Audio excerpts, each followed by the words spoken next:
En 2018, 3 mujeres decidieron explorar un sendero olvidado en la selva de los Chimalapas, Oaxaca. Lo que encontraron allí lo cambió todo. Una cabaña abandonada y una pista de una familia desaparecida hace más de 15 años. Desde ese momento se abre ante ellas un camino de secretos, rituales y silencios que nadie se atreve a romper. Si esta historia ya te puso la piel de gallina, quédate hasta el final y suscríbete al canal para más relatos reales, llenos de misterio, drama y emociones profundas. Capítulo 1. El sendero olvidado.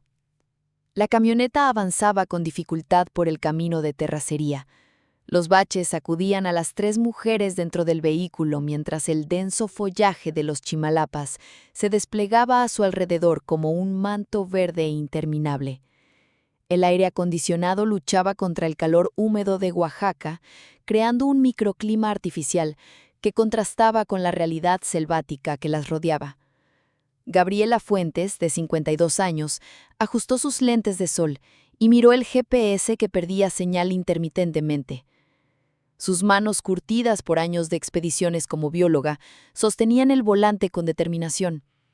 Las arrugas alrededor de sus ojos revelaban tanto experiencia como carácter, mientras su cabello negro con mechas plateadas estaba recogido en una práctica trenza. ¿Están seguras de que queremos seguir?, preguntó, observando por el retrovisor a sus 2 amigas de la universidad.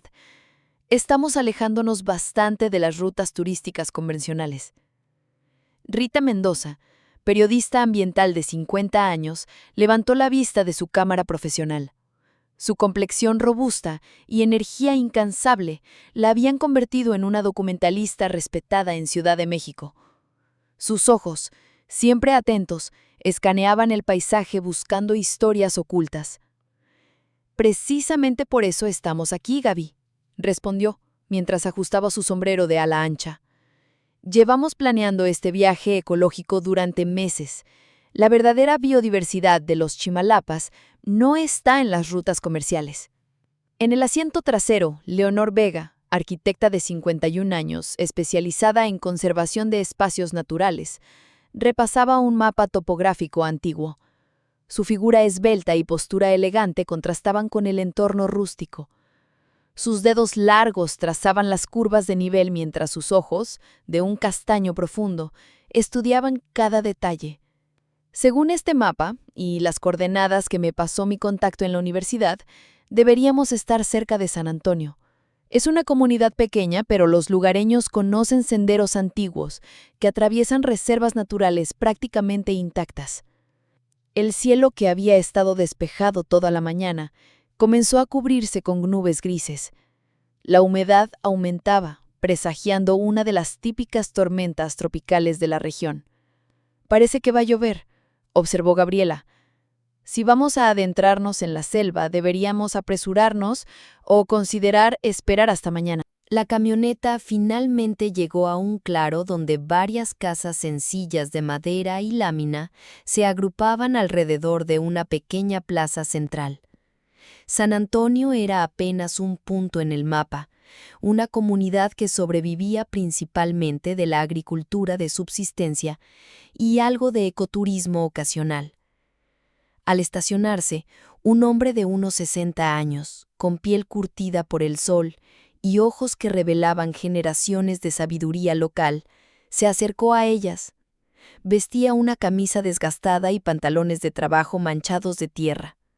«Buenas tardes, señoras. ¿Puedo ayudarlas en algo?», preguntó con acento regional marcado. «No es común ver visitantes por aquí, menos en temporada de lluvias». Rita fue la primera en salir, extendiendo su mano con una sonrisa profesional. «Buenas tardes. Somos investigadoras ambientales», mintió a medias. «Estamos interesadas en documentar la biodiversidad de los Chimalapas, especialmente en las zonas menos transitadas». El hombre, que se presentó como Don Miguel, las observó con una mezcla de curiosidad y recelo. «La selva es hermosa, pero también peligrosa para quienes no la conocen», comentó mientras miraba al cielo. «Hay senderos antiguos, pero muchos están abandonados por buenas razones. Las lluvias hacen que los ríos crezcan rápidamente, hay deslaves, animales peligrosos y la naturaleza misma. Leonor desplegó su mapa sobre el capó de la camioneta. Nos gustaría explorar esta zona. Señaló un área al noreste de la comunidad. Tenemos entendido que hay un sendero antiguo que conecta con un sistema de cuevas y cascadas. Don Miguel se tensó visiblemente, algo que las tres mujeres notaron de inmediato. Ese camino nadie lo usa desde hace muchos años, respondió después de una pausa incómoda. Hay mejores rutas para turistas, más seguras, con guías oficiales en Matías Romero o Juchitán. Gabriela, acostumbrada a leer el comportamiento humano tanto como el de la naturaleza, intervino con voz suave pero firme. Entendemos los riesgos, don Miguel. Somos profesionales con experiencia en trabajo de campo. Solo necesitamos indicaciones generales y prometemos ser cuidadosas. El hombre parecía debatirse internamente. Finalmente, señaló hacia una pequeña tienda con el rótulo descolorido de abarrotes y comida. Hablen con doña Marisol. Ella conoce estas tierras mejor que nadie. Pero les advierto, hay partes de la selva donde es mejor no meterse. No por supersticiones, aclaró rápidamente al ver la expresión escéptica de Rita, sino por peligros reales. Traficantes, taladores ilegales, animales y la naturaleza misma. Mientras caminaban hacia la tienda, la conversación entre ellas se volvió más tensa. ¿Notaron cómo reaccionó cuando mencionamos ese sendero específico?, murmuró Rita, ajustando la correa de su cámara. Algo no está bien, coincidió Leonor. La gente local suele ser reservada con los forasteros, pero esto es diferente. Gabriela asintió lentamente. Sea lo que sea, vamos a averiguarlo, pero con cautela. Recuerden que estamos aquí para desconectar y explorar, no para meternos en problemas. La tienda era pequeña, pero sorprendentemente bien surtida. Detrás del mostrador, una mujer de unos 55 años organizaba productos en estantes de madera. Su cabello negro con algunas canas estaba recogido en un moño sencillo, y sus manos mostraban las marcas de una vida de trabajo duro. A pesar de su aspecto austero, sus ojos brillaban con inteligencia y una chispa de curiosidad. «Buenas tardes», saludó en español con un tono neutral. «¿En qué puedo servirles?» Rita se adelantó, comprando algunas botellas de agua y snacks mientras entablaba una conversación casual. Con habilidad periodística fue dirigiendo la plática hacia su interés real. Don Miguel nos dijo que usted conoce bien los senderos de la zona. Somos investigadoras interesadas en explorar rutas menos conocidas.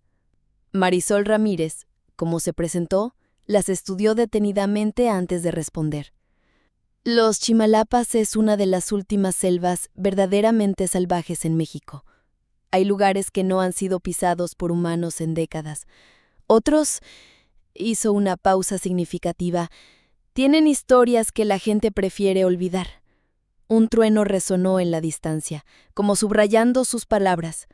La lluvia comenzó a caer, primero como una llovizna suave y luego con más intensidad, golpeando el techo de lámina de la tienda. «Parece que tendrán que quedarse en el pueblo esta noche», observó Marisol. «Tengo habitaciones disponibles en la parte trasera. No es un hotel, pero es limpio y seguro». Mientras la tormenta arreciaba afuera, las tres amigas intercambiaron miradas. Lo que había comenzado como un viaje de ecoturismo parecía estar transformándose en algo más complejo. «Aceptamos su oferta», decidió Gabriela, «y nos gustaría escuchar más sobre esas historias que la gente prefiere olvidar». Marisol sonrió levemente, un gesto que no alcanzó sus ojos. «Las historias pueden esperar hasta después de la cena», respondió mientras sacaba un juego de llaves gastadas. «Pero les advierto, una vez que conoces ciertas verdades, no puedes desconocerlas. Y la verdad, como la selva, puede ser hermosa y terrible a la vez». Mientras seguían a Marisol hacia las habitaciones, Leonor susurró. «¿Están seguras de esto? Podríamos regresar a Juchitán mañana». «Ahora estoy más interesada que nunca», contestó Rita, su instinto periodístico completamente alerta. «Hay una historia aquí. Puedo sentirlo». Gabriela, Siempre la más pragmática del grupo, añadió. Nos quedaremos esta noche. Mañana decidiremos nuestro siguiente paso con la información que tengamos. Lo que ninguna de ellas sabía es que la decisión de quedarse en San Antonio las pondría en el camino de un misterio que había permanecido enterrado durante 16 años.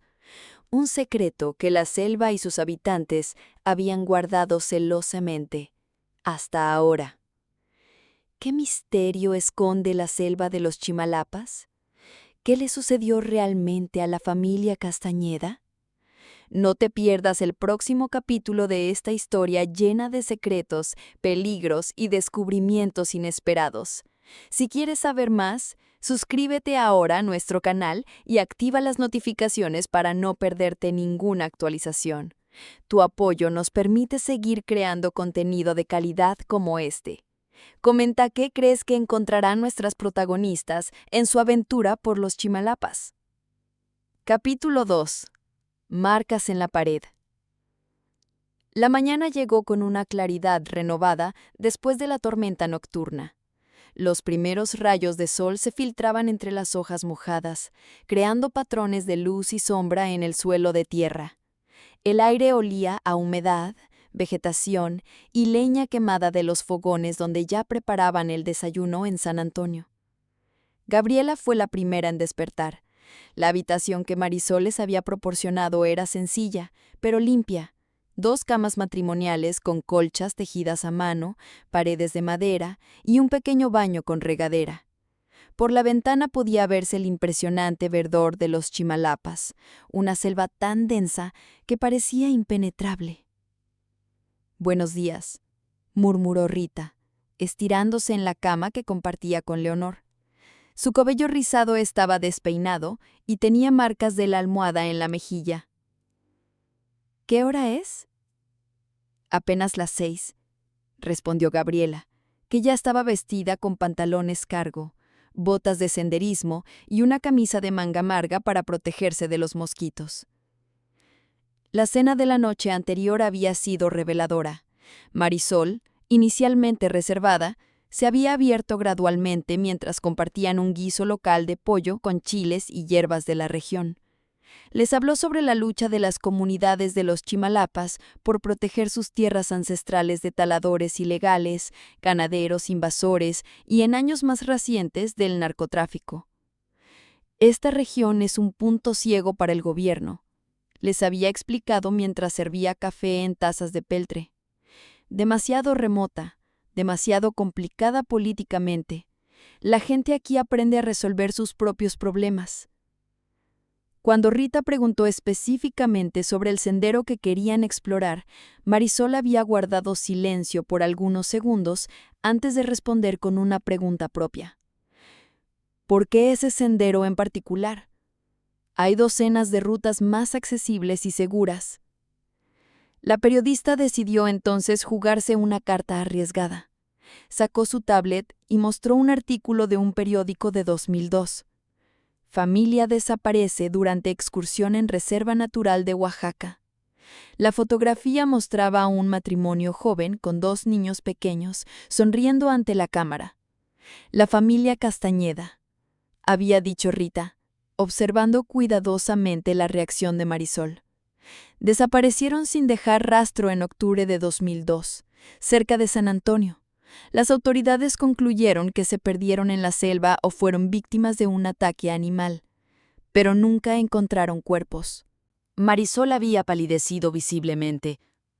«Hay preguntas que es peligroso hacer en voz alta», había respondido finalmente, levantándose para recoger los platos. No porque haya monstruos o fantasmas en la selva, sino porque hay personas a las que no les conviene que ciertas historias salgan a la luz. Ahora, mientras Leonor también se levantaba y comenzaba a prepararse para el día, las 3 amigas discutían su plan. Marisol claramente sabe algo sobre la desaparición de los Castañeda, afirmó Rita mientras organizaba su equipo fotográfico. Su reacción fue demasiado intensa para ser casual. Leonor, siempre la más cautelosa del grupo, trenzaba su cabello mientras reflexionaba. Pero también nos advirtió sobre peligros reales. Si hay narcotraficantes o taladores ilegales involucrados, deberíamos reconsiderar esta expedición. Gabriela terminó de aplicarse protector solar y cerró la botella con decisión. Propongo un compromiso. Exploraremos el inicio del sendero sin adentrarnos demasiado. Si encontramos algo sospechoso o peligroso, regresamos inmediatamente y, si es necesario, contactamos a las autoridades en Juchitán. El aroma del café recién hecho y tortillas calientes las atrajo a la cocina, donde Marisol ya estaba atendiendo a algunos clientes locales que compraban provisiones para el día. La mujer les indicó una mesa pequeña donde había dispuesto un desayuno sencillo pero abundante. Huevos revueltos con chorizo, frijoles, tortillas hechas a mano y una jarra de café negro. «Buenos días», saludó Marisol mientras se acercaba para sentarse con ellas. Su expresión era más abierta que la noche anterior, como si hubiera tomado una decisión durante las horas de oscuridad. ¿Descansaron bien? Las tres asintieron, agradeciendo la hospitalidad. Después de unos minutos de conversación casual sobre el clima y la belleza natural de la región, Marisol bajó la voz. «He estado pensando en lo que hablamos anoche, sobre la familia Castañeda». Hizo una pausa, mirando alrededor para asegurarse de que nadie más escuchaba. «No soy quien para impedirles que investiguen, pero deben saber en qué se están metiendo. Esa familia no fue la única en desaparecer en estas tierras». Rita contuvo el aliento, su instinto periodístico completamente alerta. «¿A qué te refieres exactamente?». Marisol se levantó, indicándoles que la siguieran a la parte trasera de la tienda, a una habitación que funcionaba como almacén. Cerró la puerta tras ellas y sacó una caja de cartón desgastada de debajo de un estante. Dentro había recortes de periódicos amarillentos, algunos documentos oficiales y fotografías. Mi esposo, Eduardo, era guía local. Conocía los Chimalapas como la palma de su mano, explicó mientras extendía los materiales sobre una mesa improvisada.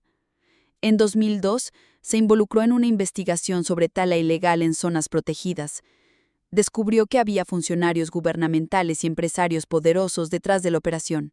Sus dedos temblorosos señalaron una fotografía donde aparecía un hombre de unos 40 años junto a un grupo de guías locales. La familia Castañeda no estaba aquí solo como turistas. Ricardo Castañeda era periodista de investigación. Estaba siguiendo la misma pista que Eduardo. Gabriela y Leonor intercambiaron miradas de sorpresa mientras Rita examinaba los recortes con ojo experto.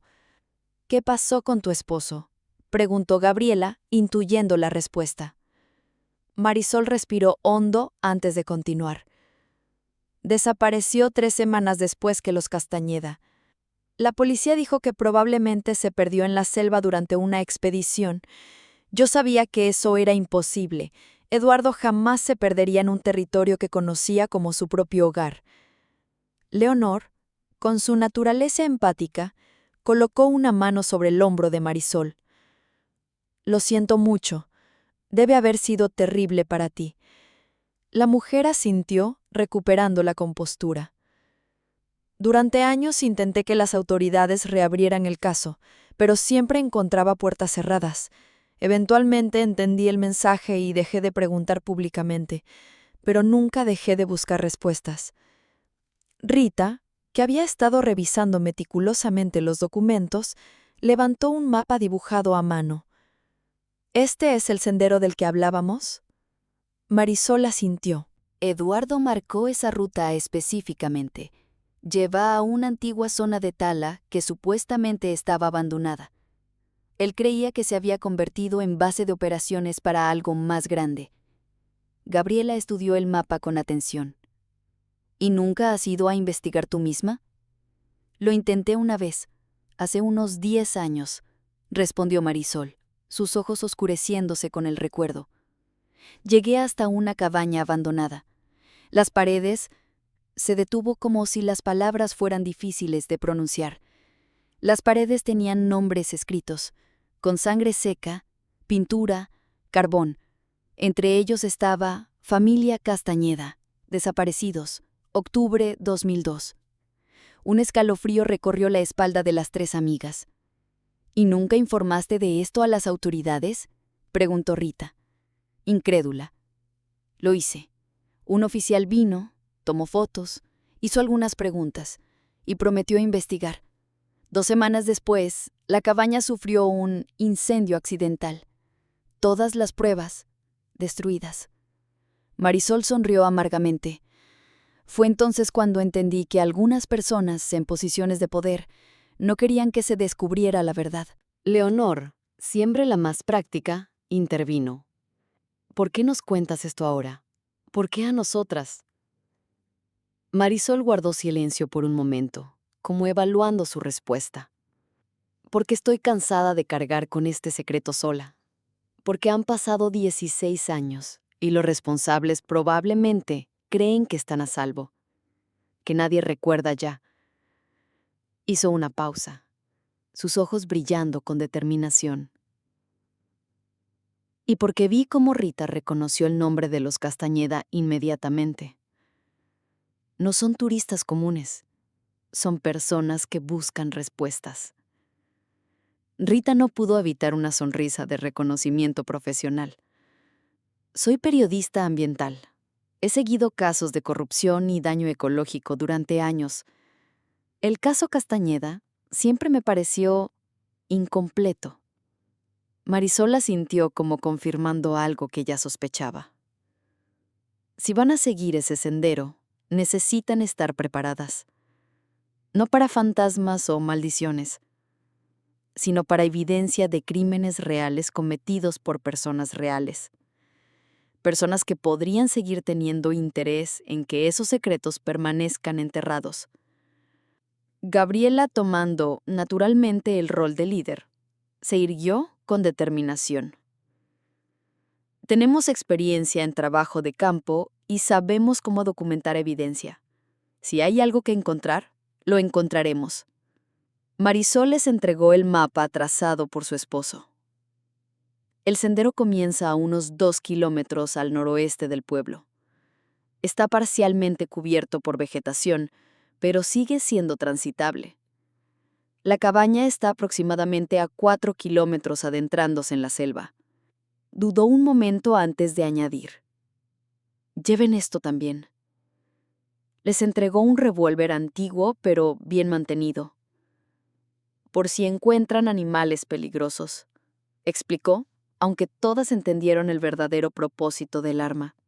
1 hora después, equipadas con provisiones, equipo de senderismo, la cámara profesional de Rita y el revólver cuidadosamente guardado en la mochila de Gabriela, las 3 mujeres se dirigían hacia el inicio del sendero. El día era claro después de la tormenta, y la selva vibraba con sonidos de aves y el ocasional aullido de monos en la distancia.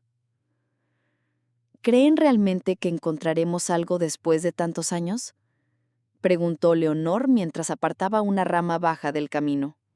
La selva preserva secretos mejor que cualquier bóveda, respondió Gabriela consultando el mapa y su GPS alternadamente. Especialmente en un lugar tan remoto como este. Rita, que iba documentando fotográficamente el recorrido, añadió: y si Marisol tiene razón sobre la corrupción involucrada, es posible que nadie haya investigado adecuadamente en primer lugar. El sendero, tal como había advertido Marisol, estaba parcialmente cubierto por vegetación, pero aún era distinguible. Conforme avanzaban, la densidad de la selva aumentaba, creando un dosel que filtraba la luz solar en patrones danzantes sobre el suelo húmedo. El calor era opresivo, y pronto las 3 estaban empapadas en sudor a pesar de moverse a un ritmo moderado. Después de casi 2 horas de caminata, Gabriela se detuvo abruptamente, consultando el mapa. Según esto, deberíamos estar cerca de la cabaña. Leonor escaneó los alrededores con atención. No veo nada que parezca una estructura. Rita se adelantó unos metros, apartando lianas y ramas bajas. «Por aquí», llamó finalmente. «Hay un claro adelante». Al emerger de la densa vegetación, las 3 se encontraron frente a los restos de lo que alguna vez fue una cabaña de madera. El techo había colapsado parcialmente, y las paredes estaban cubiertas de musgo y enredaderas. Era evidente que el fuego mencionado por Marisol había consumido gran parte de la estructura, pero algunas secciones permanecían reconocibles. «Documenta todo», instruyó Gabriela mientras Rita ya comenzaba a fotografiar metódicamente la escena. Con cautela, las 3 mujeres se acercaron a la entrada derruida. El interior estaba lleno de escombros, hojas secas y evidencia de que pequeños animales habían hecho de las ruinas su hogar. La humedad y el tiempo habían borrado muchas marcas, pero en una de las paredes interiores, que había quedado parcialmente protegida por el colapso del techo, aún podían distinguirse manchas oscuras y marcas. «Dios mío», murmuró Leonor, acercándose a la pared. Aunque el tiempo y la humedad habían desvanecido muchas de las inscripciones, algunas de ellas seguían siendo legibles.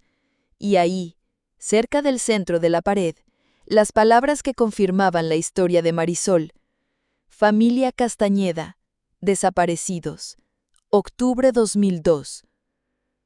Rita fotografió detalladamente la pared mientras Gabriela examinaba el resto de la cabaña en busca de otras pistas.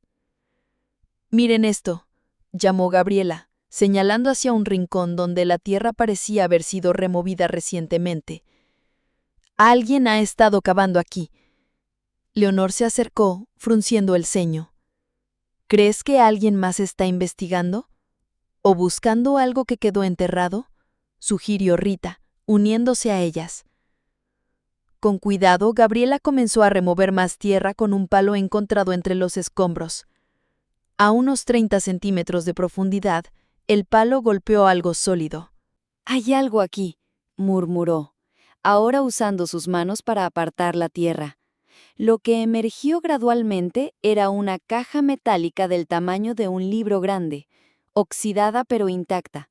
La tapa tenía un candado simple que, debilitado por la corrosión, cedió fácilmente cuando Gabriela aplicó presión con una piedra. Las 3 contuvieron la respiración mientras la bióloga abría lentamente la caja. Dentro, protegidos por una bolsa plástica sellada, había un cuaderno, varias memorias USB y un fajo de documentos. «Parece que Eduardo Ramírez era más precavido de lo que imaginamos», comentó Rita, su voz tensa con anticipación. Gabriela sacó cuidadosamente el cuaderno y lo abrió. Las páginas estaban llenas de notas detalladas, mapas dibujados a mano, y lo que parecían ser registros de actividades observadas en la zona. Las últimas entradas databan de octubre de 2002, justo antes de su desaparición. «Esto es increíble», murmuró Leonor mientras pasaban las páginas con reverencia. «Es un registro detallado de operaciones de tala ilegal, pero también menciona actividades que parecen relacionadas con narcotráfico». Rita examinó algunos de los documentos que resultaron ser copias de permisos oficiales adulterados y fotografías de camiones transportando madera fuera de la reserva. Eduardo recopiló suficiente evidencia para incriminar a varias personas poderosas, incluidos 2 funcionarios federales y un empresario prominente de Oaxaca. Gabriela estaba revisando las últimas páginas del cuaderno cuando su expresión cambió dramáticamente. «Hay algo más», dijo, con voz grave. Eduardo sospechaba que estaban usando la operación de tala como cobertura para algo peor. «Menciona una fosa cerca de aquí». Un silencio sepulcral cayó sobre las 3 mientras procesaban la implicación. No era solo corrupción y daño ambiental. Era posible que estuvieran frente a evidencia de asesinatos. «Tenemos que llevar esto a las autoridades», declaró Leonor al fin. «Pero no a la policía local. Primero debemos ponerlo a salvo y hacer copias de seguridad de todo». Un crujido en la vegetación cercana la sorprendió. Las 3 se quedaron inmóviles, conteniendo la respiración mientras escuchaban atentamente. «Probablemente un animal», susurró Gabriela después de varios segundos de silencio. Sin embargo, la sensación de ser observadas persistió mientras guardaban cuidadosamente su descubrimiento y se preparaban para regresar al pueblo. Lo que había comenzado como una expedición de ecoturismo se había transformado en algo mucho más peligroso. Estaban desenterrando un crimen que poderosos intereses habían mantenido oculto durante 16 años. Y ahora, para bien o para mal, se habían convertido en guardianas de una verdad que podría sacudir los cimientos de toda la región. Capítulo 3. La verdad enterrada. El regreso a San Antonio fue tenso y silencioso. Cada crujido de ramas, cada sonido inesperado en la densidad de la selva los ponía en alerta. La caja metálica, ahora envuelta en una manta impermeable y guardada en la mochila de Rita, pesaba tanto física como metafóricamente sobre ellas. Debemos ser extremadamente cautelosas con esto, advirtió Gabriela mientras el pueblo finalmente aparecía entre los árboles. El sol comenzaba a descender, tiñendo el cielo de tonos naranjas y rojos que contrastaban con el verde profundo de los Chimalapas. No sabemos quién podría estar involucrado localmente. Leonor, siempre la más prudente, asintió. Propongo que no mencionemos nuestro hallazgo a nadie, ni siquiera a Marisol, hasta que hayamos revisado completamente la documentación y decidido nuestro próximo paso. Rita ajustó la correa de su mochila, sintiendo el peso de la responsabilidad. Estoy de acuerdo, pero necesitamos un lugar privado para examinar todo esto, y acceso a Internet para investigar a las personas mencionadas en el cuaderno. La decisión fue unánime. Pasarían una noche más en San Antonio, revisarían la documentación en la privacidad de su habitación y partirían temprano a la mañana siguiente hacia Juchitán, donde podrían acceder a mejor conectividad y decidir a qué autoridades contactar. Al llegar a la tienda de Marisol, la encontraron atendiendo a los últimos clientes del día. Su mirada interrogante se posó en ellas apenas cruzaron la puerta, pero las tres mantuvieron expresiones neutrales comentando casualmente sobre la belleza del sendero y algunas aves que habían logrado fotografiar. Solo cuando los últimos clientes se marcharon, Marisol se acercó a ellas con voz baja. ¿Encontraron la cabaña? Gabriela asintió levemente. Sí, aunque apenas quedan restos reconocibles después del incendio. ¿Y las inscripciones en la pared? Insistió Marisol, sus ojos oscuros intensos. Y expectantes. Algunas siguen siendo visibles, confirmó Rita, midiendo cuidadosamente sus palabras. Incluyendo la referencia a los Castañeda. Marisol pareció hundirse ligeramente, como si la confirmación la hubiera afectado físicamente. Por unos momentos el silencio envolvió la pequeña tienda, interrumpido solo por el sonido distante de la selva y el zumbido de un viejo refrigerador en la esquina. ¿Necesitan algo más para esta noche?, preguntó finalmente, recuperando su compostura. Puedo preparar algo de cenar si tienen hambre. Gracias, pero estamos bastante cansadas, respondió Leonor con una sonrisa educada. Creo que nos acostaremos temprano para salir mañana al amanecer. Marisol asintió, entregándoles la llave de la habitación. Como deseen. Estaré aquí si necesitan algo. Ya en la privacidad de su habitación, con la puerta asegurada, y después de comprobar meticulosamente que no hubiera forma de que alguien las escuchara, las tres mujeres extendieron el contenido de la caja metálica sobre una de las camas. Debemos documentar todo esto antes de moverlo, sugirió Rita, preparando su cámara para fotografiar cada página del cuaderno y cada documento. Si algo nos sucede, al menos quedará un registro digital. Gabriela conectó una de las memorias USB a su laptop, conteniendo la respiración mientras esperaba a que se abrieran los archivos. Increíble, murmuró después de unos minutos explorando el contenido. Eduardo tenía todo meticulosamente organizado. Hay fotografías con GPS embedido, videos de entrevistas encubiertas, copias de documentos oficiales. Leonor, que estaba revisando el cuaderno página por página, se detuvo abruptamente. Escuchen esto. Octubre 15, 2002.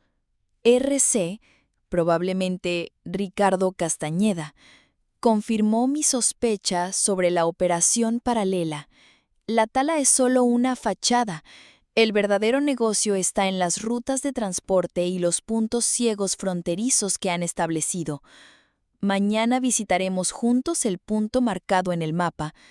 Si encontramos evidencia física, tendremos suficiente para presentar el caso directamente a la Fiscalía Federal. Rita se acercó para ver la entrada. La fecha coincide con la desaparición reportada de los Castañeda, y la siguiente página está arrancada, completó Leonor, mostrando el borde irregular donde claramente faltaba una página. Gabriela, mientras tanto, había abierto un archivo de video en su computadora. La imagen granulosa mostraba a Eduardo Ramírez conversando con un hombre que, presumiblemente, era Ricardo Castañeda, en lo que parecía ser el exterior de la misma cabaña que habían visitado ese día. Si lo que sospechamos es cierto, esto va mucho más allá de la tala ilegal, decía Ricardo en el video, su rostro tenso con preocupación. Estamos hablando de una red de corrupción que podría llegar hasta niveles federales. ¿Tu familia está segura?, preguntaba Eduardo. La respuesta de Ricardo envió escalofríos por la espalda de las tres mujeres. Están en la cabaña. Lucía quería que nos fuéramos hoy mismo, pero necesito documentar lo que hay en las coordenadas que me diste.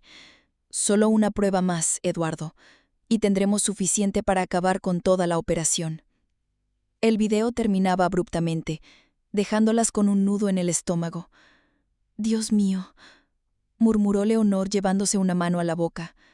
Llevó a su familia a la cabaña justo antes de que alguien los silenciara permanentemente, completó Gabriela, su voz apenas un susurro. Rita, cuyo instinto periodístico luchaba contra el horror humano que sentía, continuó revisando metódicamente los archivos.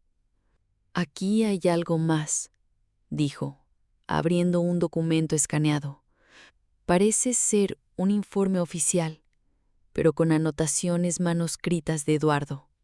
El documento era un permiso de operación forestal aparentemente legítimo, expedido por la Secretaría de Medio Ambiente. Sin embargo, las notas de Eduardo señalaban inconsistencias en los sellos, firmas duplicadas en diferentes documentos y coordenadas que no correspondían con las zonas autorizadas para tala. «Miren los nombres», indicó Rita, señalando una lista de funcionarios firmantes. Alejandro Mendoza, entonces delegado federal de Recursos Naturales en Oaxaca. Gabriel Vázquez, secretario de Desarrollo Económico Estatal. Y Francisco Rojas, empresario y dueño de Maderas del Sureste, SADCB. Gabriela buscó rápidamente en su teléfono, que tenía señal intermitente. Mendoza ahora es senador, informó con incredulidad. Vázquez fue nombrado embajador en algún país centroamericano hace unos años. Y Rojas hizo una pausa, leyendo con atención. Rojas sigue siendo uno de los empresarios más influyentes del sureste. Su compañía se diversificó en construcción, transporte y turismo de lujo. Personas poderosas con mucho que perder, concluyó Leonor, su voz tensa. No me extraña que el caso de los Castañeda y Eduardo se cerrara tan rápidamente. Durante las siguientes horas, las tres mujeres revisaron meticulosamente cada documento, cada archivo y cada página del cuaderno, construyendo gradualmente una imagen completa de la operación criminal que Eduardo y Ricardo habían descubierto. No era solo tala ilegal. Los camiones madereros servían como cobertura perfecta para transportar drogas desde la frontera sur, aprovechando los caminos remotos y la corrupción de autoridades locales. La referencia a la fosa es lo que más me preocupa, comentó Gabriela cerca de la medianoche, frotándose los ojos cansados. Rita consultó el mapa que Marisol les había entregado, comparándolo con las coordenadas. Está a unos 3 kilómetros al este de la cabaña, en una zona aún más remota. Levantó la vista, su expresión grave. Creo que sabemos lo que podríamos encontrar allí. Un silencio pesado cayó sobre la habitación mientras consideraban las implicaciones. No podemos investigar eso por nuestra cuenta, declaró Leonor. Necesitamos llevar esta evidencia a alguien de confianza, alguien fuera del alcance de la influencia de estas personas. Gabriela asintió lentamente.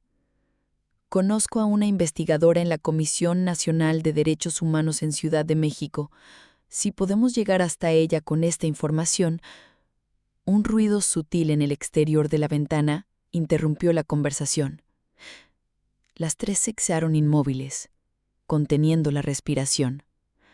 Por un momento solo se escuchaba el sonido nocturno de la selva, insectos, el ocasional aullido lejano, el viento entre las hojas. Luego, inconfundible, el crujido de una pisada en la tierra húmeda, justo debajo de su ventana. Rita apagó la luz de la habitación con un movimiento rápido. Gabriela, moviéndose silenciosamente, sacó el revólver que Marisol les había entregado y se posicionó a un lado de la ventana. Con extremo cuidado, apartó ligeramente la cortina. La oscuridad exterior era casi completa, interrumpida solo por la débil luz de la luna que se filtraba entre las nubes. Por un momento no vio nada, pero entonces una sombra se movió, alejándose rápidamente hacia los árboles cercanos. «Alguien estaba ahí», susurró, dejando que la cortina volviera a su lugar. «No pude ver quién era». «¿Crees que no se escuchó?», preguntó Leonor, su voz apenas audible. «No lo sé, pero no podemos arriesgarnos. Debemos empacar todo y salir de aquí ahora mismo». Con movimientos rápidos pero silenciosos, guardaron toda la evidencia, asegurándose de que las fotografías digitales que Rita había tomado estuvieran respaldadas en múltiples dispositivos. En menos de 10 minutos, estaban listas para partir. ¿Y si es una trampa?, planteó Leonor mientras se preparaban para abrir la puerta. ¿Y si hay alguien esperando afuera? Gabriela verificó el revólver, agradeciendo mentalmente a Marisol por su previsión. «Iremos directamente a la camioneta. Si alguien intenta detenernos...» Dejó la frase incompleta, pero su determinación era clara. Rita, siempre práctica, sugirió: «Deberíamos hablar con Marisol antes de irnos. Si alguien en el pueblo está involucrado, ella podría estar en peligro también». La decisión fue unánime. Con extrema cautela, salieron de la habitación y se dirigieron a la parte delantera de la casa donde se encontraba la vivienda de Marisol. La noche era inquietantemente silenciosa, como si la selva misma contuviera la respiración. Gabriela tocó suavemente a la puerta de Marisol. Después de unos momentos que parecieron eternos, la puerta se abrió revelando a la mujer vestida con una bata sencilla y una expresión de alarma al verlas a las tres mujeres completamente equipadas para partir. «¿Qué sucede?», preguntó inmediatamente bajando la voz al notar sus expresiones tensas. «Alguien estaba espiando por nuestra ventana, y encontramos algo en la cabaña, algo importante». Los ojos de Marisol se agrandaron con comprensión. «Entren, rápido», indicó abriendo más la puerta.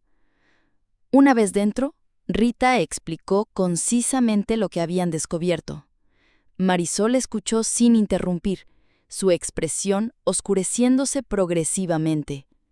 «Eduardo me dijo que había escondido algo, pero nunca me dijo dónde exactamente», reveló finalmente. «Dijo que era por mi propia seguridad. Si algo le pasaba, yo no podría revelar lo que no sabía». «Marisol», comenzó Gabriela con delicadeza, «¿hay alguien en el pueblo en quien no confíes? ¿Alguien que podría estar vigilándonos?». La mujer guardó silencio por unos segundos, considerando cuidadosamente su respuesta. «San Antonio es un pueblo pequeño. Todos se conocen, todos hablan. Cuando llegaron 3 mujeres de la ciudad haciendo preguntas sobre un sendero específico, dejó la frase incompleta, significativamente. «Tenemos que salir ahora», decidió Rita. «Y tú deberías venir con nosotras». Marisol pareció sorprendida. «¿Irme? Esta es mi casa, mi negocio. Toda mi vida está aquí». «Y podrías estar en peligro», insistió Leonor, «especialmente si alguien sospecha que nos has ayudado». La mujer se sentó pesadamente en una silla cercana, el peso de la decisión evidente en su rostro. «He vivido con miedo durante 16 años, esperando que algún día alguien descubriera la verdad sobre Eduardo. Ahora que ustedes lo han hecho», se levantó con repentina determinación. «Denme 10 minutos para tomar lo esencial». Mientras Marisol se preparaba, las 3 amigas discutieron su plan en voz baja. «Conduciremos directamente a Juchitán esta noche. Son casi 3 horas por carreteras rurales, pero es mejor que quedarnos aquí. Desde allí podemos tomar un vuelo a Ciudad de México mañana temprano», añadió Leonor. Rita, mientras tanto, había estado revisando el mapa. «Hay algo que debemos considerar», dijo gravemente. «Las coordenadas de la supuesta fosa, si realmente contiene evidencia de lo que le sucedió a los Castañeda y posiblemente a Eduardo, no podemos dejarlas sin investigar», completó Gabriela, entendiendo la implicación. «Pero tampoco podemos arriesgarnos a ir allí sin respaldo». La reaparición de Marisol, ahora vestida para viajar y con una pequeña maleta, interrumpió su deliberación. «Estoy lista», anunció, su voz firme, aunque sus ojos revelaban el costo emocional de su decisión. Salieron silenciosamente hacia la camioneta estacionada.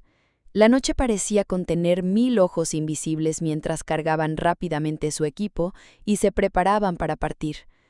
Gabriela se sentó al volante, con Marisol en el asiento del copiloto, mientras Rita y Leonor ocupaban la parte trasera, vigilantes. El motor rugió a la vida, rompiendo el silencio nocturno. Mientras la camioneta comenzaba a moverse, los faros iluminaron brevemente una figura al borde del camino. Don Miguel, el hombre que las había recibido el primer día. Su expresión era inescrutable mientras observaba su partida.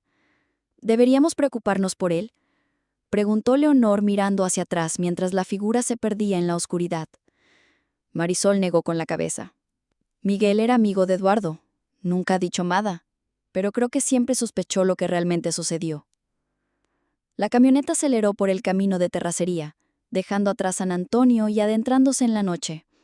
El viaje sería largo y potencialmente peligroso, pero las 4 mujeres compartían ahora un propósito común: hacer justicia para Eduardo Ramírez, la familia Castañeda y quién sabe cuántas otras víctimas silenciadas por la corrupción y la codicia. Lo que ninguna de ellas podía imaginar era que esta noche marcaba solo el comienzo de su verdadero desafío. Capítulo 4. Desenredando la madeja. La carretera hacia Juchitán serpenteaba entre montañas y valles, una línea delgada de asfalto irregular que conectaba mundos distantes. En la oscuridad, los faros de la camioneta apenas iluminaban unos metros adelante, como una metáfora perfecta de su situación. Podían ver solo el siguiente paso inmediato, mientras que el panorama completo permanecía envuelto en sombras. Gabriela conducía con concentración absoluta, sus manos firmes en el volante a pesar del cansancio. Ocasionalmente verificaba el espejo retrovisor, atenta a cualquier señal de persecución. Hasta ahora, la carretera detrás de ellas permanecía vacía, pero ninguna se permitió bajar la guardia. «Deberíamos llegar a Juchitán antes del amanecer», comentó, rompiendo un largo silencio. «¿Conoces algún lugar seguro donde podamos quedarnos?», preguntó a Marisol. La mujer asintió lentamente. «Mi hermana vive en las afueras. No he hablado mucho con ella en años, pero nos acogerá». Rita, en el asiento trasero, había estado revisando nuevamente la documentación a la luz tenue de su teléfono. «Estoy pensando en las implicaciones de todo esto», dijo pasando una mano por su cabello rizado con gesto preocupado. «Si estos hombres, Mendoza, Vázquez, Rojas, realmente están involucrados en lo que sospechamos, llevar esto a las autoridades incorrectas podría ser desastroso». Leonor, siempre la voz de la razón, intervino. Por eso debemos ser extremadamente cuidadosas. La persona que mencionó Gabriela en la Comisión de Derechos Humanos parece nuestra mejor opción, pero aún así no podemos confiar ciegamente. Marisol había permanecido relativamente silenciosa durante gran parte del viaje, como si estuviera procesando la magnitud de su decisión de abandonar la vida que había construido durante décadas. Ahora, sin embargo, se volvió hacia ellas. «Hay algo que deben saber», dijo con voz baja pero firme. «Algo que no les conté antes». Las tres amigas intercambiaron miradas a través del espejo retrovisor. «Te escuchamos», respondió Gabriela, manteniendo la vista en la carretera. Marisol respiró profundamente antes de continuar. 2 años después de la desaparición de Eduardo, recibí una visita. Un hombre que nunca antes había visto, vestido como funcionario pero sin identificarse claramente. Me dijo que habían encontrado evidencia de que Eduardo había estado involucrado con narcotraficantes. Su voz tembló ligeramente. Me ofreció una compensación económica para cerrar el caso y firmar algunos documentos aceptando esta versión oficial. ¿Y qué hiciste?, preguntó Rita, aunque la respuesta parecía evidente. Me negué, por supuesto, respondió Marisol con un destello de orgullo en sus ojos cansados. Conocía a mi esposo. Sabía que jamás se habría corrompido así. ¿Qué sucedió después?, presionó Leonor suavemente. Una semana más tarde, mi tienda sufrió un incendio accidental. Perdí casi todo. Cuando intenté obtener el seguro, descubrí que mi póliza había sido cancelada misteriosamente el mes anterior. Marisol sonrió amargamente. El mensaje era claro. ¿Y aún así reconstruiste y te quedaste?, preguntó Gabriela, impresionada por la tenacidad de la mujer. Marisol asintió. ¿Qué otra opción tenía? Era el hogar de Eduardo, nuestro hogar. Además, hizo una pausa significativa. Siempre tuve la esperanza de que algún día alguien descubriría la verdad. Si me iba, esa esperanza moriría. Rita, con su instinto periodístico siempre alerta, preguntó: ¿recuerdas el nombre de ese hombre o algo que pudiera identificarlo? Marisol cerró los ojos, esforzándose por recordar. Nunca dijo su nombre, pero había algo. Sí, llevaba un anillo distintivo, un águila de oro con pequeñas piedras rojas en los ojos. Gabriela y Rita intercambiaron miradas de reconocimiento a través del espejo retrovisor. ¿Qué pasa?, preguntó Leonor, notando su reacción. En uno de los archivos de video hay una reunión donde aparece Alejandro Mendoza, el entonces delegado federal que ahora es senador. Lleva exactamente ese anillo. Un silencio pesado llenó la camioneta mientras procesaban esta confirmación de la conexión directa entre un político actualmente poderoso y los eventos de 16 años atrás.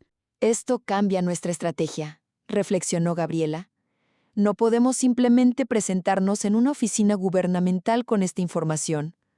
Necesitamos protección mediática. Rita asintió entusiastamente. Exactamente, publicidad es protección. Si esta historia sale a la luz públicamente antes de que podamos ser silenciadas. Pero también alerta a los involucrados, advirtió Leonor. Podrían destruir evidencia, especialmente si realmente existe esa fosa. La mención de la posible fosa común volvió a traer un aire sombrío a la conversación. Si Eduardo y Ricardo habían descubierto evidencia de asesinatos vinculados a la operación de narcotráfico, las implicaciones eran mucho más graves de lo que habían anticipado inicialmente. Propongo un enfoque híbrido, sugirió finalmente Gabriela. Leonor y yo llevamos la evidencia a mi contacto en la Comisión de Derechos Humanos, mientras Rita y Marisol trabajan en preparar la historia para publicación inmediata si algo nos sucede. La estrategia tenía sentido. Rita, como periodista, tenía los contactos y la experiencia para garantizar que la historia recibiera atención nacional e internacional. Y mantener al grupo dividido aumentaba las probabilidades de que al menos parte de ellas pudieran completar la misión. La carretera continuaba desenrollándose ante ellas. cada kilómetro acercándolas más a Juchitán, y al siguiente paso en su peligrosa investigación. Mientras tanto, la selva de los Chimalapas, con todos sus secretos, quedaban atrás, aunque sus sombras parecían perseguirlas. Cerca de las 5 de la mañana, con el cielo comenzando a aclararse en el horizonte, llegaron finalmente a las afueras de Juchitán. Marisol las guió por calles estrechas hasta una casa modesta pero bien mantenida en un barrio tranquilo. La hermana de Marisol, Carmela, una mujer de aspecto cansado pero amable, la recibió con sorpresa inicial que rápidamente se transformó en preocupación al ver sus expresiones exhaustas y tensas. Sin hacer demasiadas preguntas, les ofreció refugio y un lugar seguro para descansar. «Pueden quedarse el tiempo que necesiten», aseguró, mientras preparaba café fuerte para todas. «Esta casa siempre ha sido tanto tuya como mía, Marisol». La sincera hospitalidad fue un bálsamo momentáneo en medio de la tormenta que enfrentaban. Después de explicar brevemente su situación, omitiendo detalles que podrían poner a Carmela en peligro, establecieron turnos para dormir mientras al menos una de ellas permanecía vigilante. Gabriela aprovechó el acceso a Internet estable para investigar más a fondo a los hombres mencionados en la documentación. Alejandro Mendoza, ahora senador, aparecía frecuentemente en noticias recientes posicionándose como defensor del medio ambiente mientras impulsaba proyectos de desarrollo sustentable en el sureste mexicano. «La ironía es casi dolorosa», comentó mientras mostraba a Rita un artículo donde Mendoza aparecía inaugurando una reserva ecológica. «Es una estrategia clásica», respondió la periodista. «Construir una imagen pública completamente opuesta a tus actividades criminales. Nadie sospecharía que el senador verde estuvo involucrado en la destrucción de reservas naturales y posiblemente asesinatos». A mediodía, después de algunas horas de descanso, las 4 mujeres se reunieron para finalizar su plan. «Conseguí boletos para el vuelo de esta tarde a Ciudad de México», informó Leonor, mostrando las confirmaciones en su teléfono. 2 a nombre mío y de Gabriela, 2 para Rita y Marisol. He organizado copias digitales de toda la evidencia en múltiples ubicaciones, nubes seguras, servidores extranjeros y contactos de confianza que recibirán todo automáticamente si no confirmamos nuestra seguridad en intervalos regulares. Gabriela, que había estado en contacto con su persona de confianza en la Comisión Nacional de Derechos Humanos, asintió con aprobación. «Ana Cortés nos recibirá mañana temprano. Tiene experiencia en casos de corrupción gubernamental y vínculos con fiscales federales honestos». Marisol, que había permanecido relativamente silenciosa, finalmente habló. «Después de 16 años, parece que finalmente habrá justicia para Eduardo y los Castañeda». Sus ojos brillaban con una mezcla de esperanza y aprensión. «Pero no puedo evitar preguntarme, ¿a qué costo?».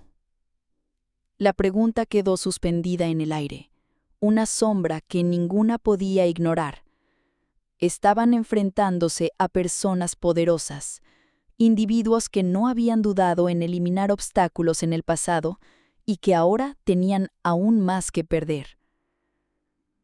El sonido de un vehículo deteniéndose frente a la casa interrumpió sus pensamientos. Instantáneamente alerta, Gabriela se acercó con cautela a la ventana, cuidando de no ser vista. «Es una patrulla», informó, su voz tensa. «2 policías». «¿Crees que...?»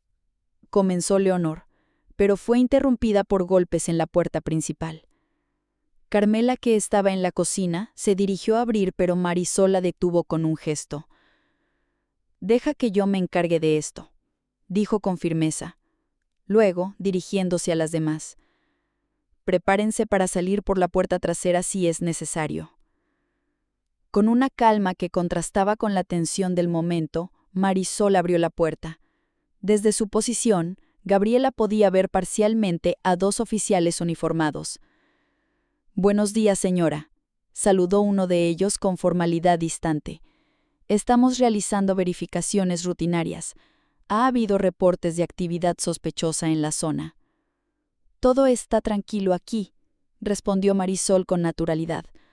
«Solo estoy visitando a mi hermana con unas amigas de la capital». El segundo oficial, más joven y con una expresión menos profesional, intentó mirar al interior de la casa. ¿Podríamos pasar para una inspección rápida? Es procedimiento estándar. Marisol, sin perder la compostura, respondió firmemente. Me temo que no. Si tienen una orden judicial, estaré encantada de cooperar. De lo contrario, respetarán nuestra privacidad. Los oficiales intercambiaron miradas, evidentemente no esperando esta resistencia. Entendemos, respondió finalmente el primero, aunque su tono sugería lo contrario. Que tengan un buen día. Mientras se alejaban hacia su patrulla, Gabriela notó que el oficial más joven hablaba por radio, mirando ocasionalmente hacia la casa. Esto no es una coincidencia, declaró una vez que Marisol regresó con ellas. Alguien sabe que estamos aquí. Debemos irnos inmediatamente, decidió Rita. El aeropuerto no es seguro ahora, podrían estar vigilándolo. Leonor, siempre práctica, ya estaba considerando alternativas. Podríamos tomar un autobús a Oaxaca, capital, y volar desde ahí. O dirigirnos directamente por tierra, sugirió Gabriela. Es un viaje largo, pero menos predecible. Marisol, sin embargo, tenía otra perspectiva. Están esperando que huyamos. Eso es exactamente lo que verificaban esos oficiales. Si estábamos aquí y planeando escapar, ahora informarán y todas las salidas estarán vigiladas. ¿Qué sugieres entonces?, preguntó Rita reconociendo la lógica en el análisis de Marisol. Una expresión de determinación transformó el rostro de la mujer. A veces, la mejor defensa es el ataque. En las siguientes horas, desarrollaron un plan audaz. En lugar de huir, decidieron usar la presión mediática como escudo protector. Rita contactó a varios periodistas de confianza, enviándoles partes seleccionadas de la evidencia, junto con un comunicado claro. Si algo le sucedía a cualquiera de ellas, la historia completa sería publicada inmediatamente.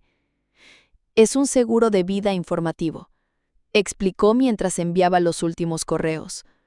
Ahora mismo, docenas de periodistas en todo el país están recibiendo piezas del rompecabezas, suficiente para intrigar, no tanto como para revelar todo. Gabriela, mientras tanto, había estado en contacto con su colega en la Comisión de Derechos Humanos, quien acordó enviar un representante oficial a Juchitán para escoltarlas a Ciudad de México. Llegará mañana temprano, con credenciales federales y autoridad legal para protegernos. La noche cayó sobre Juchitán, trayendo consigo una calma inquietante. Las 4 mujeres se turnaban para vigilar, conscientes de que las próximas 24 horas serían cruciales. Si su estrategia funcionaba, pronto estarían bajo protección oficial, con la atención mediática como escudo adicional. Si fallaba, ninguna verbalizó la alternativa.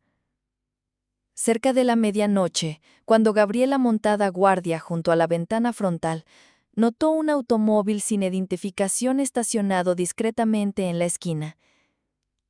2 figuras permanecían dentro, apenas visibles en la penumbra. «Tenemos compañía», informó en voz baja a Rita, que acababa de relevarse para descansar. La periodista se unió a ella en la ventana, observando con expresión grave. «Vigilancia», confirmó. «Al menos son lo suficientemente obvios como para que los notemos. Es casi como si quisieran que supiéramos que están ahí». «Intimidación psicológica», coincidió Gabriela. «Clásica táctica para forzarnos a cometer errores». Lo que ninguna de ellas podía imaginar era que en ese preciso momento, a cientos de kilómetros de distancia, en una oficina lujosa en Ciudad de México, 3 hombres discutían su situación con fría calculación.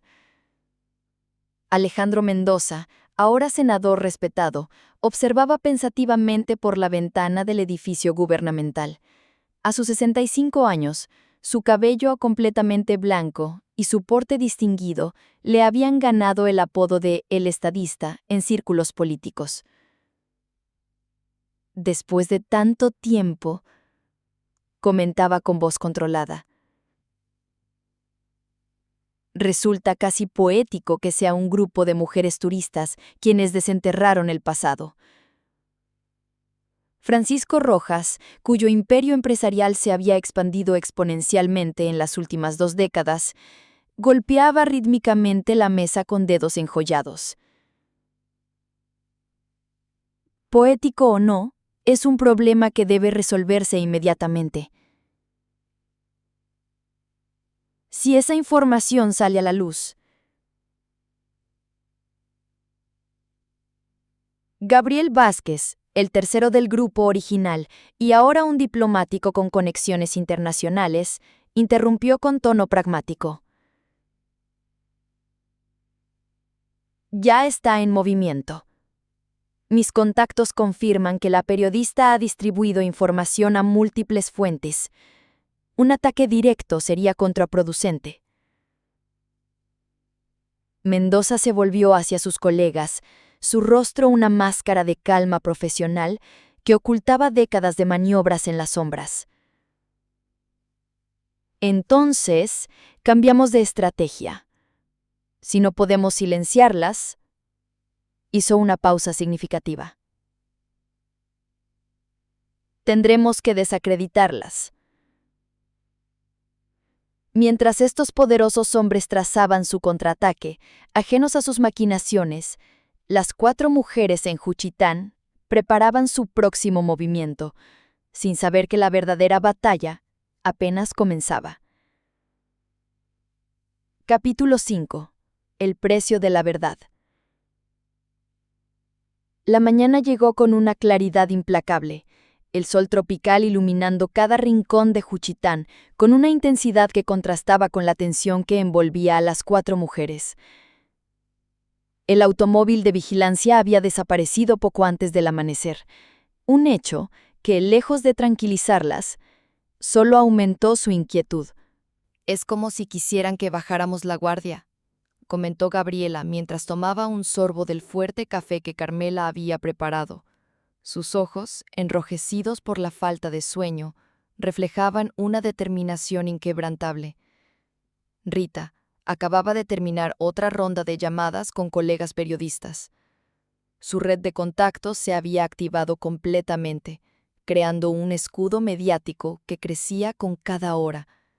Tengo confirmación de 3 medios nacionales y 1 internacional que están investigando activamente las conexiones de Mendoza y Rojas, informó, guardando su teléfono.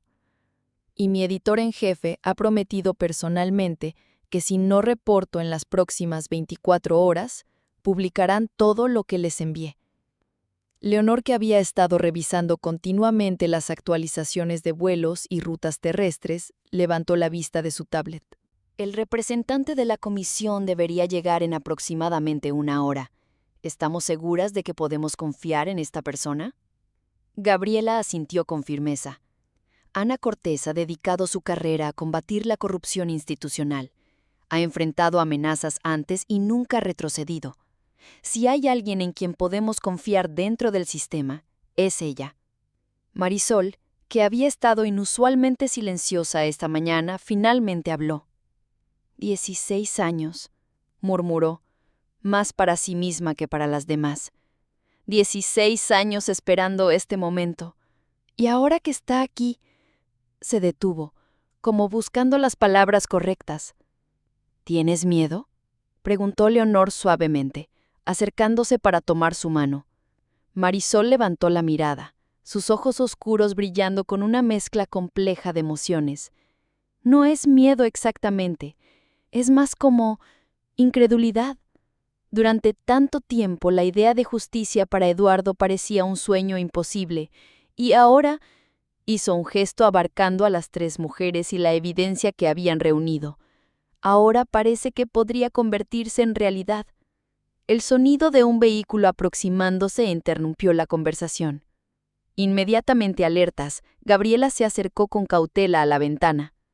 «Es un auto oficial», informó, estudiando el vehículo negro con placas gubernamentales. «Parece ser nuestra escolta». Del automóvil descendió una mujer de unos 50 años vestida con un traje formal y portando un maletín. Su postura era erguida, profesional, pero sus movimientos revelaban una constante vigilancia del entorno. «Es Ana», confirmó Gabriela con evidente alivio. «Llegó antes de lo previsto». Los siguientes minutos fueron un torbellino de introducciones, explicaciones rápidas y planificación logística. Ana Cortés, subdirectora de Investigaciones Especiales en la Comisión Nacional de Derechos Humanos, escuchó con atención profesional mientras las 4 mujeres presentaban su caso y la evidencia recopilada. «Esto es mucho más grande de lo que anticipaba», comentó finalmente, cerrando la carpeta donde había tomado extensas notas. «Involucramos a un senador actual, un embajador y uno de los empresarios más influyentes del país. Las implicaciones son enormes». «¿Crees que podemos proceder?», preguntó Gabriela directamente. Ana ajustó sus lentes con gesto pensativo antes de responder. «No solo podemos, debemos hacerlo, pero necesitaremos más que evidencia documental. Para un caso de esta magnitud, especialmente después de tanto tiempo, necesitaremos pruebas físicas irrefutables». Las 4 mujeres intercambiaron miradas significativas. «¿Te refieres a la posible fosa?», concluyó Rita, verbalizando lo que todas estaban pensando. Ana asintió gravemente. «Si realmente existe y contiene lo que sospechamos, sería la evidencia definitiva que conectara todos los puntos». Un silencio pesado llenó la habitación mientras consideraban las implicaciones. Finalmente Marisol habló. «Las coordenadas están en el cuaderno de Eduardo. 3 kilómetros al este de la cabaña, en una zona particularmente remota de los Chimalapas. No podemos simplemente presentarnos allí con palas», objetó Leonor. «Necesitaríamos autorización oficial, equipo forense, seguridad, y alertaríamos a todos los involucrados antes de poder asegurar el sitio», completó Ana, revelando por qué su reputación como estratega era tan respetada. «Necesitamos un enfoque diferente». Durante la siguiente hora desarrollaron un plan meticuloso. Ana utilizaría su autoridad para formar un pequeño equipo especializado, oficialmente asignado a una investigación ambiental en los Chimalapas. Rita activaría sus contactos periodísticos para crear una cobertura mediática que funcionaría como distracción, enfocándose en las actividades actuales de Mendoza y Rojas, pero sin revelar aún la conexión histórica. «Mientras la atención está en ellos por otros motivos, nosotros podremos movernos con relativa libertad», explicó Ana, trazando líneas en un mapa de la región. «¿Y mientras tanto?», preguntó Gabriela. «Mientras tanto, ustedes vendrán conmigo a Ciudad de México», respondió Ana con firmeza. «Estarán bajo protección oficial mientras organizamos la operación». Marisol, que había estado escuchando atentamente, intervino. «Yo debo ir al sitio», declaró con una determinación que no admitía discusión. «Conozco la zona mejor que nadie aquí, y...» Su voz se quebró ligeramente. «Si Eduardo está allí, necesito estar presente». Nadie argumentó contra esta solicitud. El derecho de Marisol a buscar closure después de 16 años de incertidumbre era algo que todas respetaban profundamente. Las horas siguientes transcurrieron en una actividad frenética. Mientras Ana hacía llamadas para activar el protocolo de protección y organizar el equipo especializado, las 4 mujeres preparaban sus pertenencias para el viaje a Ciudad de México. La evidencia, cuidadosamente empacada y asegurada, nunca salía de su vista. «Tenemos una ventana de oportunidad muy estrecha», advirtió Ana mientras se preparaban para partir. «Una vez que iniciemos este proceso, no habrá vuelta atrás». Gabriela, cargando la última maleta en el vehículo oficial, se detuvo momentáneamente para observar el cielo azul intenso de Oaxaca. ¿Quién habría imaginado que unas simples vacaciones ecológicas las llevarían a este momento pivotal? ¿Lista?, preguntó Rita, colocando una mano sobre su hombro. Gabriela asintió, una sonrisa tensa pero determinada en su rostro. Hagamos justicia. El viaje a Ciudad de México transcurrió en relativa calma, aunque la tensión nunca desapareció completamente. Ana había arreglado una escolta policial que los acompañaría discretamente, manteniendo distancia, pero siempre visibles como una advertencia para cualquier posible amenaza.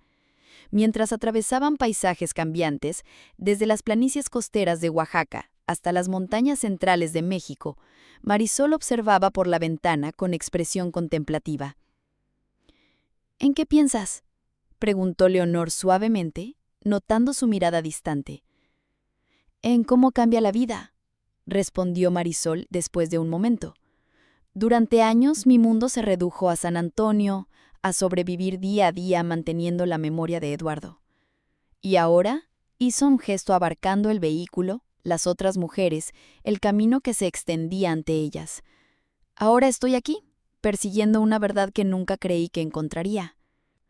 ¿Te arrepientes?, preguntó Rita, desde el asiento delantero, girándose para mirarla.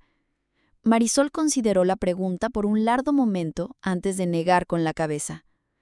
No, pase lo que pase ahora, al menos sabré la verdad, y eso es algo que he deseado durante 16 años. La Ciudad de México los recibió con su caótico esplendor, una megalópolis vibrante donde era tan fácil perderse como ser encontrado. Ana los condujo directamente a un edificio gubernamental discreto, pero bien protegido, donde un equipo legal ya esperaba para tomar sus declaraciones formales y procesar la evidencia recopilada. Durante los siguientes 3 días, las 4 mujeres trabajaron incansablemente con el equipo de Ana, construyendo meticulosamente el caso que potencialmente derribaría a 3 de los hombres más poderosos de México. Mientras tanto, como habían planeado, los medios comenzaron a publicar historias aparentemente inconexas. Un reportaje sobre irregularidades en proyectos ambientales vinculados a Mendoza. Una investigación sobre contratos gubernamentales otorgados a empresas de Rojas. Preguntas sobre decisiones diplomáticas de Vázquez que favorecían intereses comerciales específicos. La presión está funcionando, informó Rita después de una llamada con su editor. Mendoza ha cancelado 2 apariciones públicas y el portavoz de Rojas ha emitido un comunicado negando acusaciones infundadas. Están nerviosos, confirmó Ana, revisando los informes de inteligencia que llegaban a su oficina. Y cuando las personas poderosas se ponen nerviosas, cometen errores. El 4.º día trajo noticias cruciales. El equipo especializado que Ana había enviado a los Chimalapas, disfrazado como una expedición de investigación ambiental, había localizado las coordenadas exactas indicadas en el cuaderno de Eduardo.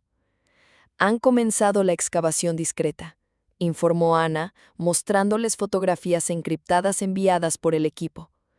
El área muestra signos claros de perturbación del suelo consistentes con una fosa grande. Marisol, que había insistido en unirse al equipo forense, tenía programado volar a Oaxaca esa misma tarde. Antes de partir, las 4 mujeres compartieron un momento de intimidad en la sala de conferencias que había sido su base de operaciones. Nunca podré agradecerles lo suficiente, dijo Marisol, sus ojos brillantes con lágrimas contenidas. Ustedes 3, completas desconocidas hasta hace una semana, han hecho más por la memoria de Eduardo que cualquier autoridad en 16 años. Gabriela la abrazó con fuerza. Tú eres la verdadera heroína en esta historia, respondió con voz emocionada. Tu resistencia, tu negativa a olvidar. Sin eso, la verdad nunca habría salido a la luz. Rita y Leonor se unieron al abrazo, creando un círculo de solidaridad femenina que trascendía sus diferentes orígenes y trayectorias. Mantendremos la presión aquí, prometió Rita. Para cuando regreses, tendremos preparado el escenario para la revelación completa. Con Marisol en camino a Oaxaca, Las 3 amigas intensificaron sus esfuerzos en Ciudad de México. Gabriela trabajaba directamente con el equipo legal, aportando su experiencia científica para contextualizar la evidencia ambiental. Leonor, con su ojo para el detalle, ayudaba a construir la línea de tiempo que conectaba todos los eventos. Y Rita, utilizando su red periodística, continuaba tejiendo la red mediática que serviría tanto como protección como plataforma para la verdad. 2 días después, cerca de la medianoche, el teléfono seguro que Ana les había proporcionado sonó con urgencia. Era el contacto del equipo forense en los Chimalapas.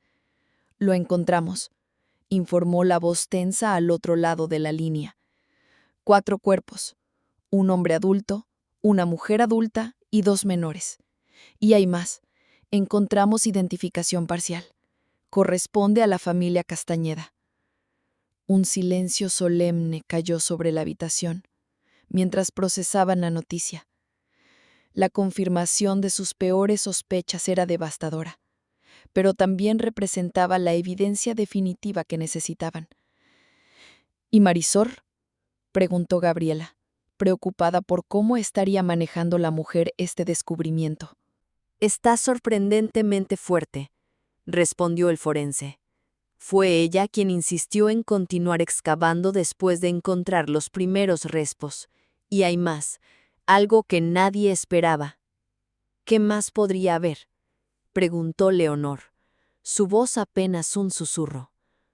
Un 5.º cuerpo, en una fosa separada pero cercana. Por los efectos personales encontrados, creemos que podría ser Eduardo Ramírez. La noticia golpeó como una onda expansiva. Finalmente, después de 16 años, Marisol tendría respuestas concretas sobre el destino de su esposo. Ana, que había estado escuchando con expresión grave, tomó inmediatamente el control de la situación. Aseguren el perímetro completamente. Quiero protección federal las 24 horas. Nadie entra o sale sin autorización directa mía. Y preparen todo para transporte seguro de los restos a Ciudad de México para análisis forense completo. Mientras Ana continuaba dando instrucciones precisas, Rita recibió una llamada en su teléfono personal. Su expresión cambió dramáticamente mientras escuchaba. «Entiendo. Gracias por el aviso», dijo antes de colgar y volverse hacia las demás con urgencia. «Tenemos un problema. Uno de mis contactos en el Senado acaba de informarme que Mendoza ha solicitado una reunión de emergencia con el fiscal general esta noche. Están intentando adelantarse», concluyó Gabriela. «Si consiguen interferir a nivel de la fiscalía, no tendrán oportunidad», interrumpió Ana con determinación feroz. «Es hora de nuestra jugada final».